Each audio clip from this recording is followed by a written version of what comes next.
Hey everyone, so I did what everyone told me to do. I went down to see the sheriff in person. This is what they had to tell me. Let Go me tell you ahead. where we're at based Yes. off what I have heard and what I have seen so far. Okay. I did watch the video. Um, I did see some things that they were, for lack of a better way of saying it, vague statements that could be construed as threatening, could not be construed as threatening, just depending on the perspective of the basically the observer. You'll be gone, and all of your stuff will be gone. That's not in and of itself an overt threat to you. And for him to say I'll be back in that last video, that's kind of a promise. I don't know. But it's a promise of what? I mean, I don't want to find out, though, in and of you know? itself is not a threat of bodily harm. It's not a threat of property damage. It's I'm going to be back. I mean, in order for you to be a legitimate victim of threats of physical violence against you, that would fall under the assault statute. And the assault statute requires you to be placed in reasonable fear of bodily injury.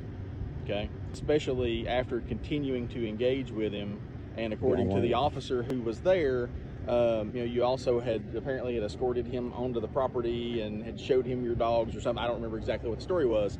That is not indicative of someone who is in fear of bodily injury. So basically, you don't meet the elements of that crime because you weren't afraid of it. He followed me to see my dogs. He was claiming that they were vicious, and I was saying they're not vicious. They're barking at you because of the way you approach the property. Right. And that's when Officer Joseph from Animal Control pulled in, and I went right away to meet him and tell him the story. Right. I wasn't there. And unfortunately, they didn't even approach me to ask me why I even called him. And I understand that from your perspective, but the competing perspective to that is, if you were concerned about your safety or the potential of damage to your property, why was it on them to come see you? Well, this is what I need clarity with, because right after I try to de-escalate the situation, an animal control officer walked up. I tell him what the situation was. He tells me to step aside while he talks to him. Then at that point, the sheriff showed up, the commissioner showed up, and 2 other animal control people showed up. They let him go. And the officers never told me why they were on my property, because I didn't even think that my 911 call went through. So why is it, I'm trying to understand why it would be my duty to let them know why they're on my property.